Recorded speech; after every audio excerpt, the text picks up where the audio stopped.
Today on r/am I the a-hole? Am I the a-hole for telling my sister-in-law to go F herself at her baby's sip and see? My wife's sister, Jen, 33 female, and her husband, Matt, 35 male, welcomed their first child about 4 months ago. Jen didn't want a baby shower but decided on doing a sip and see for close relatives to meet the baby. This happened last Saturday. My wife has met the baby before this, but it was my first time seeing them since the birth. About 2 months ago, my dad passed away unexpectedly in his sleep. It's been a really difficult time for me. But I'm in therapy and on antidepressants, both of which are helping. I wasn't really looking forward to attending the sip and see, but it meant a lot to my wife that I come with her, and she kind of pressured me to come since I hadn't seen the baby yet. The event was just close family, about 15 of us total, and very informal. About an hour into the event, Jen asked me if I wanted to hold the baby. I told her I didn't really want to, but she pretty much shoved the baby into my arms. She then sat next to me and told me that she was sorry about my dad and that they regretted not being able to attend the funeral because of the baby. I thanked her and told her not to worry about the funeral, I understand. She then went on this weird tangent about a new life springing from death and renewal of energy. I had no idea what she was talking about and just kind of nodded along. Then she said that she hopes seeing and holding a beautiful baby will help me get over my loss. It was a weird comment, and I looked at her and told her no, this is not helping me get over the passing of my dad. She got defensive and told me that it was supposed to be a joyous day to celebrate a new life and that I should be happy and not dwell on my dad's death. I didn't want to cause a scene in front of everyone, but I was pissed. I handed Jen her baby back and leaned in close to her and whispered, "Go F yourself, Jen." I then got up and walked over to my wife and told her that I needed to leave. I told her she can stay if she wants, but I need to get out of there ASAP. She asked me why, and I told her I would talk to her about it on the drive home or later if she wants to stick around. By that time, Jen had gotten up and was on a warpath. She came up to me, still holding the baby, and poked her finger at me, telling me I have no right to talk to her like that. That got everyone's attention, and now everyone was looking at us. Matt came over to ask what was going on. My wife was confused. Jen was basically yelling. The baby was starting to cry. It was a mess. I told my wife I need to leave and she needs to make a decision right then. She ended up coming home with me. I explained what happened on the drive home and she said she understood why I was upset by Jen's comments and agreed she was out of line, but I shouldn't have said that to her.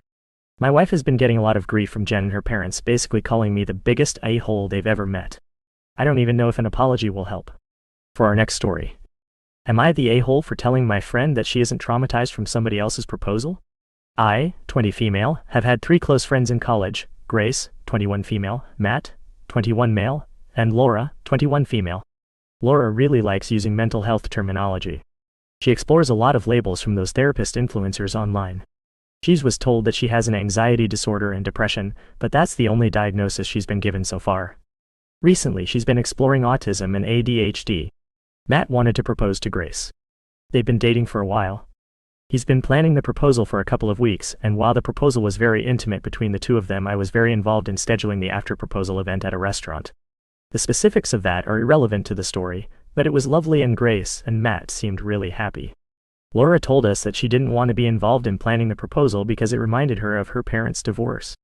She said that she might come to the post-engagement party. Well, come the day of the engagement, and both Matt and I forget to check in on Laura. I don't think it's Matt's fault at all because he was occupied with far more important things, but I feel a bit guilty about not reminding her. She ended up not coming to the party. The next day she starts posting online some dramatic, for lack of a better word, things about how it was traumatizing to see how little her friends cared about her, and that she'll be updating her followers on her trauma therapy journey. She posts that she's now in a really dark place and she thinks she has PTSD. For context, I'm pretty sensitive to mentions of trauma and PTSD because I was diagnosed with PTSD by a psychologist in my last year of high school, after something that happened in my first. I felt a lot of guilt and shame around this because I spent a lot of time feeling that the thing that happened wasn't bad enough to count. I sometimes still get nightmares and flashbacks, but it's gotten better after therapy. I know that I have my own issues wrapped up regarding the word, and it bothers me a lot when people seem to throw the terms around without understanding their weight, but I also acknowledge that I can't stop the internet from doing its thing. I haven't told any of my college friends about this, so Laura doesn't know. At one point she called me and started explaining how traumatized she is, and I finally snapped and said, "You're not traumatized. Stop being dramatic. You just got exactly what you asked for." Now I feel guilty because I feel like I was a little harsh, and she's posting online, without my name at least, that one friend that she thought she could rely on to support her is abusive and doesn't understand how being traumatized works. However, I feel like honestly, Laura's being very dramatic about an event that's not about her.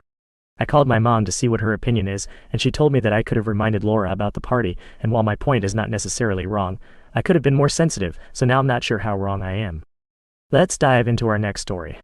Am I the a-hole for refusing to help visit for my daughter-in-law and son since they won't allow me to stay in their home? My son married Sierra, fake names, and they live 2 states over. Sierra is from a culture where it is customary after she gives birth, she will not do any household chores. The family members, mostly women, will go over and do all those chores. So cooking, cleaning, shopping, etc. She explained this to me, and it happens for a few weeks after the birth.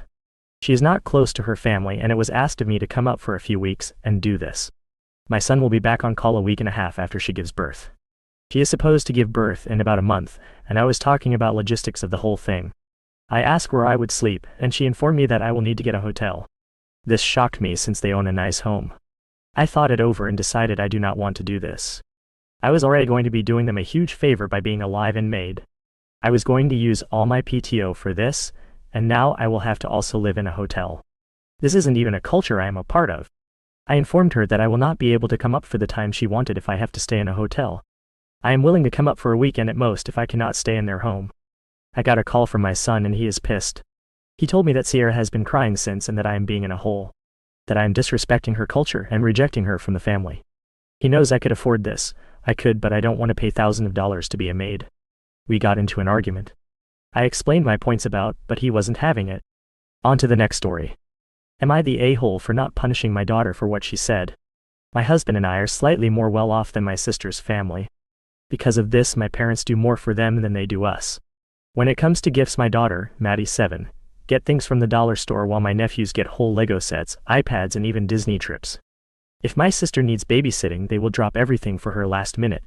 If I need it, I have to give them a 2 weeks heads up as well as proper payment. Because of this clear favoritism, my daughter doesn't have a good relationship with them. If you ask her about her grandparents, her mind automatically goes to my husband's parents because she forgets that she has 2 pairs. Earlier today, we having a rare meet-up with my parents. My daughter asked if she can go on the trampoline outside. My dad said no because it's for my nephews. My daughter begged, but dad still said no. Maddie then stomps away and said this is why I like other grandma and grandpa more. My parents looked at me expectantly, but I didn't do anything. I recently got off a call with my mom saying I should have told Maddie that was wrong to say. I told her, what do you expect? She thinks y'all hate her, and y'all do nothing to dispel those thoughts. She just got quiet for a bit, then said I still shouldn't let her say something like that to family, and hung up. My husband is on my side, but he also isn't a fan of my family, so I need an outside opinion. Am I the a-hole? Edit. To make some of you feel better, we don't bring her around them often. She only sees them on holidays with the rest of our extended family. We were only visiting today to get something I was left in a will. As for babysitting, I have only asked twice in extreme emergencies, and they said no, don't. I have talked to them about this, but they say it's not favoritism, she just needs less help because we are better off. Update. Just got off the phone with my uncle. Apparently dad called him ranting about how disrespectful we are. Apparently this all stems from me going to college. Dad said since I had to be all hoity-toity and go to college, I shouldn't need his help and I should be living the easy life. He also said I'm selfish for trying to take help away from those who need it. Not sure what to think about all that. He's never brought up having a problem with that before. I'm going to discuss this with the rest of the family because with the holidays approaching I don't want to cut everybody else out to avoid them, so I'm going to ask how they feel about all this. Our last story for today. Am I the a-hole for letting people know I was the only one in my department not invited to coworkers' wedding when they were told I couldn't attend? So a woman in my department got married. Everyone in the department, 10 excluding bride, was invited except for me. I was personally told the wedding was being kept small as they didn't want to spend extravagantly. The others were told that I couldn't attend. At a department meeting following the wedding when the bride was back from the honeymoon, everyone was talking about the wedding. A coworker commented it was a shame I couldn't attend. I remarked that I wasn't even invited. I could see the bride's face visibly change, and now she is mad at me and our working relationship is cordial at best. To further this, our department had a dinner and celebration for her, and I contributed to the gift. The date was selected and changed based on others' availability, but I couldn't attend due to a trip overseas I had planned last year. It wasn't even discussed if it could be changed so I could attend. The person organizing it was another coworker and her best friend. I think this other coworker and not the bride herself is the one behind my exclusion for some reason unbeknownst to me. So am I the a-hole for clarifying that I was never even invited in front of the whole department that was told that I couldn't attend? And those are all the stories we have for today. See you tomorrow.